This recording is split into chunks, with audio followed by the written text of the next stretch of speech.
तकमीली तलबीना, ताकत, सेहत और शिफा के लिए सुन्नत और तिब्बे नबवी का बेहतरीन नुस्खा। नाजरीन, क्या आप भी खुशहाल मालदारों की तरह कामयाब बिजनेस करके हजारों और लाखों रुपए कमाना चाहते हैं? अगर आपकी हाँ है तो आज ही से अपने इलाके में तकमीली तलबीना का आसान बिजनेस करना शुरू करें और चंद ही महीनों में कामयाब बिजनेसमैन बनने के तरीके बेहतरीन तजुर्बों के साथ सीखें। बिजनेसमैन बनने का ये मौका कहीं आपके भी हाथ से चला न जाए, इसलिए अभी हमसे राब्ता करें 9890963757। Takmili food products private limited, Malegaon, India. नाज़रीन गिरामी, अस्सलामु अलैकुम वरहमतुल्लाहि वबरकातुहू। आज की बात ख़ास बात में आप लोगों का इस्तकबाल है। नाज़रीन गिरामी, मैं अंसार अज़ीज़ नदवी इस वक्त आप लोगों के सामने दिन भर से आई हुई कुछ अहम तरीन ख़बरों की तफसीलात लेकर हाजिर हूँ। तफसीलात में जाने से पहले आप लोगों को इत्तला कर दूँ कि आपकी दी जा रही अमानतों को हकदारों तक पहुँचाने का लगातार ये सिलसिला जारी है। आज भी ताज़ा बस्ती की कुछ ख़बरें और वहाँ की वीडियोस वगैरह आई थी, जिसको हमने आप लोगों के सामने रखा भी, और इस वक्त पे आप हमारे स्क्रीन पर उसको देख रहे हैं। लिहाजा जिन अहबाब को मज़ीद इसमें शरीक होना है और कितने बड़े पैमाने पर इस बस्ती में भी काम हुआ है, आप इससे अंदाज़ा लगा सकते हैं। तो मज़ीद इसमें शरीक हो जाएँ। नीचे व्हाट्सअप की तफसीलात दी जा रही हैं, मज़ीद कुछ बस्तियों में पहुँचना है, इंशाअल्लाह ताला उस अमानत को भी पहुँचाने की पूरी कोशिश होगी। व्हाट्सअप कर दें, आपको तफसीलात मिल जाएगी। आइए ख़बरों की जानिब बढ़ते हैं। सबसे पहले नाज़रीन गिरामी बात कर लेते हैं जनाब मंसूर खान साहब की, जो बेंगलुरु सेंट्रल से कर्नाटक में ये वाहिद कैंडिडेट हैं जिनको जो है टिकट मिली है, और वो लगातार जब से उनकी उम्मीदवारी के नाम का ऐलान हुआ है, लगातार मुस्लिम इलाक़ों में, गैर मुस्लिम बस्तियों में जो है वो जा कर के जो है अपने लोगों से जहाँ नेक तमन्नाओं का इजहार कर रहे हैं, वहीं इस बात को भी पूरी तरह से लोगों के सामने लाने की कोशिश हो रही है कि जिस तरह से भी मुमकिन हो सके कांग्रेस को जो है लाया जाए। बेंगलुरु सेंट्रल से इस मरतबा जो ये एक वाहिद मुस्लिम उम्मीदवार है, उनको जो है जीत को यकीनी बनाई जाए। तो जहाँ ज़िम्मेदारी हम लोगों की भी बनती है कि कर्नाटक में चूँकि एक ही मिले है, तो इस तरह पूरे कौम की भी ज़िम्मेदारी बनती है कि इस जानिब है, वहीं पर हर इलाके में, हर हल्के में भी इसकी ज़िम्मेदारी, बल्कि पूरे भारत में इस वक्त जो सीस छाई हुई है, आप जानते हैं क्या सूरत हाल है। एक तरफ आइन है और दूसरी जानिब जो है डिक्टेटरशिप है, एक तरफ बेरोज़गारी है, दूसरी जानिब रोज़गारी है। इन तमाम चीज़ों को देखते हुए अमन व अमान की जो हालात इस वक्त हैं, ऐसी सूरत हाल में जितने भी सेकुलर पार्टियों से वाबस्ता इस वक्त लीडरान हैं, उनकी जीत यकीनी बनाने है और मुकम्मल तौर पर 100% वोटिंग करने की हम तमाम लोगों को ठान लेना चाहिए। अगर ये समझ रहे हैं कि बुनियादी सहूलियात के हल के लिए हमें सिलेक्शन करना है, अब ऐसा इलेक्शन बाकी नहीं रहा है। अब मुल्क को बचाने के लिए वोटिंग करना ज़रूरी होगा। इसलिए आप देख रहे हो कि हर तरफ से बिलखुसूस मुसलमानों में अलग अलग तरह की संजीद। इसलिए आज जनाब मंसूर खान साहब ने यहाँ जो मरकज़ है, तबलीगी मरकज़ सुल्तान शाह मस्जिद में, उन्होंने जुमा की नमाज अदा की, यहाँ से लोगों से मुलाकात की और यहाँ मौजूद एक मज़ार के पास जाकर फातिहा खानी की, और उसके बाद जो है लोगों को यकीन दहानी के उनसे जो है डायरेक्टली अप्रोच करते हुए जो है लोगों को अपनी जानिब राग़िब करने की कोशिश की है। और इस मौके पर यहाँ मौजूद जो है दीगर उलमाए किराम और ज़िम्मेदारान हज़रात ने भी उनका भरपूर इस्तक़बाल किया और यकीन दिलाए कि इंशाअल्लाह ताला उनकी जीत इस बार यकीनी बनाएंगे। आइए नाज़रीन गिरामी, दूसरी खबर की जानिब बढ़ते हैं और लोकसभा इंतखाबात 2024 को लेकर के झारखंड के 92 साला खलील अंसारी पहली मरतबा इस वक्त जो है वोट डालेंगे।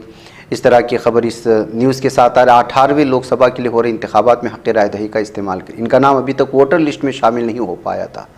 ताहम झारखंड के चीफ इलेक्टोरल ऑफिसर के रवि कुमार की हिदायत पर उनका नाम वोटर लिस्ट में शामिल किया जा रहा है। दरअसल चीफ इलेक्टोरल ऑफिसर जुमा को साहेबगंज के मंडरू ब्लॉक के दूर उफ्तादा इलाके में वाक़ पोलिंग मरकज़ का अचानक जायज़ा लेने पहुंचे थे। उन्होंने गाँव में जाकर उमर रसीदा और माजूर वोटरों से मुलाकात की। दरियास्ता बड़खवी गांव की रिहायशी 92 साला खलील अंसारी से गुफ्तगू के दौरान मालूम हुआ कि उनका नाम आज तक वोटर लिस्ट में शामिल नहीं हो पाया। खलील अंसारी माजूर शख्स हैं, तो आप अंदाज़ा लगाएं नाज़रीन गिरामी, अगर एक शख्स की इतने सालों में अगर नाम दर्ज नहीं हुआ है तो कितने लोगों के साथ नाइंसाफ़ी हो रही होगी। इसको भी संजीदगी से लेने की ज़रूरत है। रिजर्व बैंक ऑफ इंडिया ने माली साल 2025 की पहली मॉनेटरी पॉलिसी मीटिंग में यूपीआई के हवाले से बड़ा ऐलान किया। जो लोग लेन देन के लिए यूपीआई का इस्तेमाल करते हैं उनके लिए एक बड़ी सहूलत आने वाली। इस सहूलत के तहत बहुत जल्द यूपीआई का इस्तेमाल करते हुए अपने बैंक अकाउंट में नकद रकम जमा की जा सके। आरबीआई के गवर्नर शक्तिकांत दास ने कहा कि जल्द ही यूपीआई के जरिए नकद रकम जमा करने के लिए मशीन का इस्तेमाल किया जा सकेगा। इलेक्शन कमीशन ने आप लीडर आतिशी को बीजेपी से ऑफर मिलने के बारे में उनके बयान पर नोटिस दिया है। बीजेपी की शिकायत के बाद इलेक्शन कमीशन ने नोटिस जारी किया। कमीशन के मुताबिक उन्हें 4 अप्रैल को बीजेपी की जानिब से शिकायत मौसूल हुई है। इस शिकायत में कहा गया कि आतिशी ने बीजेपी के बारे में गलत बयान दिया है। ख्याल रहे कि आतिशी ने 2 अप्रैल को एक बयान दिया था जिसमें उन्होंने बीजेपी से ऑफर मिलने की बात की थी। दिल्ली वजीर आतिशी ने 2 अप्रैल को एक प्रेस कॉन्फ्रेंस के दौरान दावा किया था कि उन्हें भारतीय जनता पार्टी यानी बीजेपी की तरफ से पार्टी में शामिल होने की पेशकश मिली है। अपने वालिद मुख्तार अंसारी की आखिरी रसूमात में शामिल न होने का गम जेल में बंद अब्बास अंसारी को ज़िंदगी भर रहेगा, लेकिन अब उनकी फातिहा में शामिल होना चाहते हैं। इसके लिए उन्होंने सुप्रीम कोर्ट में अर्जी लगाई है, जिस पर अदालत उस्मा ने उत्तर प्रदेश हुकूमत से 9 अप्रैल तक जवाब मांगा है। मध्य प्रदेश के धार में मौजूद भोशाला के ASI सर्वे का काम तेजी के साथ आगे बढ़ रहा है। उस पर रोक लगाने की कोशिशें भी जारी हैं। ASI सर्वे के खिलाफ दाखिल एक अर्जी पर सुप्रीम कोर्ट में गुज़श्ता पीर के रोज समाअत हुई थी, जिसमें अदालत उस्मा ने सर्वे पर रोक लगाने से इनकार कर दिया। आज सर्वे पर रोक लगाने की मजीद एक अर्जी पर समाअत से सुप्रीम कोर्ट ने इनकार कर दिया है। इन लोकसभा इलेक्शन के दौरान उत्तर प्रदेश के कदावर लीडर साबिक काबीना वज़ीर स्वामी प्रसाद मौर्य, उनकी बेटी member of parliament Sanghamitra Maurya की मुश्किलात बढ़ गई हैं। अदालत ने इन दोनों के खिलाफ गिरफ्तारी का वारंट जारी कर दिया है। स्वामी प्रसाद मौर्य के खिलाफ शिकायत कुनंदा पर जानलेवा हमला कराने और संघमित्रा को उसके साथ धोखे से शादी करने के मामले में दर्ज मुकदमे के तहत अदालत ने वारंट जारी किया। इस मामले की अगली समाअत के लिए अदालत ने 16 अप्रैल की तारीख मुकर्रर की है। आम आदमी पार्टी ने उत्तर प्रदेश में आइंदा लोकसभा इंतखाबात के लिए अपना कोई उम्मीदवार नहीं उतारा है, मगर इसने इंडिया अलायंस के लिए उत्तर प्रदेश में इंतखाबी मुहिम चलाने का फैसला किया। हाल ही में जमानत पर रिहा हुए आम आदमी पार्टी के लीडर व रुकन राज्यसभा संजय सिंह ने ऐलान किया कि उत्तर प्रदेश में इंडिया अलायंस के लिए पूरी ताकत से इंतखाबी मुहिम चलाएंगे। कांग्रेस ने आज 2024 के इंतखाबात के लिए हाथ बदलेगा हालत के नारे के साथ अपना मंशूर जारी किया और कहा कि यह न्याय पत्र है जो मुल्क के लोगों को 5 न्याय इंसाफ के साथ 25 गारंटियां देता है और गरीबों की खुशहाली का वादा करता है। उत्तराखंड में तरक्की के बुलंदबांग दावों की यह खबर मुंह चिढ़ाती हुई महसूस होती है कि वहां के लोग सड़क की तामीर के लिए इंतखाबात के बायकाट का ऐलान कर रहे हैं। खबर के मुताबिक उत्तराखंड के जोशीमठ ब्लॉक के डोमक गांव के लोगों ने लोकसभा इंतखाबात के बायकाट का ऐलान किया। उनका कहना है कि जब तक गांव में सड़क नहीं बन जाती वो वोट नहीं देंगे। इन गांव वालों ने जुमेरात 4 अप्रैल को अपने गांव में एक अवामी रैली निकाली। रैली में वोटिंग के बायकाट का ऐलान करते उन्होंने रोड नहीं तो वोट नहीं का नारा लगाया। लोकसभा इंतखाबात के ऐलान के बाद जुमेरात को हजारीबाग में झारखंड मुक्ति मोर्चा की जानिब से मुनक़िदा पहले जलसे आम से खिताब करते हुए साबिक़ वज़ीर आला हेमंत सोरेन की अहलिया कल्पना सोरेन ने कहा कि आइंदा इंतखाबात में अवाम झारखंड मुखालिफत तानाशाही क़ुव्वतों को मुंह तोड़ जवाब देंगे। साल 2024 में दुनिया भर में बड़े पैमाने पर बरतरफियों का सिलसिला लगातार जारी है। रवाबरस जिन कंपनी ने इज्तिमाई तौर पर अपने मुलाजमीन को फारिग किया उनमें अब आईफोन तैयार करने वाली मशहूर कंपनी एप्पल भी शामिल हो चुकी है। एप्पल ने हाल ही में अपने 600 से ज़्यादा मुलाजिमीन को अपने काम से निकाल दिया है।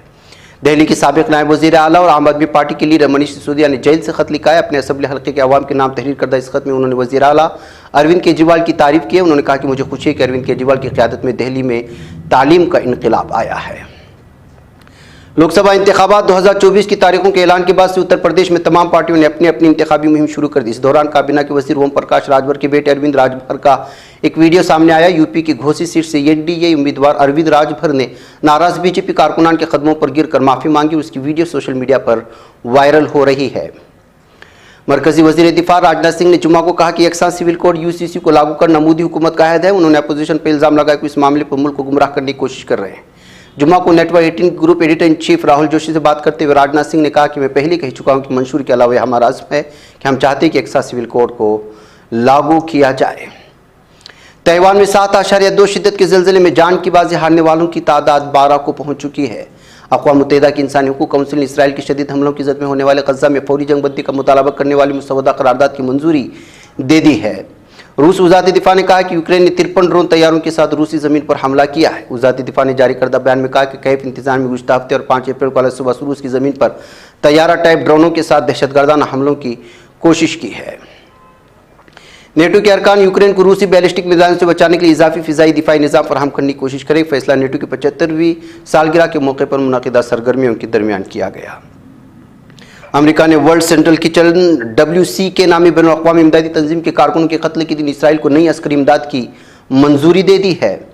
ईरानी दारहुकूमत तेहरान में पासदार इनकलाब की दिमश्क कौंसल खाने पर हमले में जान की बाजी हारने वाले सिपाहियों की आखिरी रसूमात अदा कर दी गई। इसराइल के वज़ीर आज़म बेंजामिन नेतन्याहू ने ईरान और उसकी हिमायती ग्रुपों को धमकी देते हुए कहा कि जो भी हमें नुकसान पहुँचाएगा फिर नुकसान पहुँचाने का प्रोग्राम बनाएगा हम भी उसे नुकसान पहुँचाएंगे। यमन में ईरान की हिमायत याफ्ता हुसी बागों ने ऐलान किया कि जनवरी से मुल्क के खिलाफ अमेरिका और बरतानिया के हमलों में 37 अफराद हलाक और 30 से जायद जख्मी हुए हैं।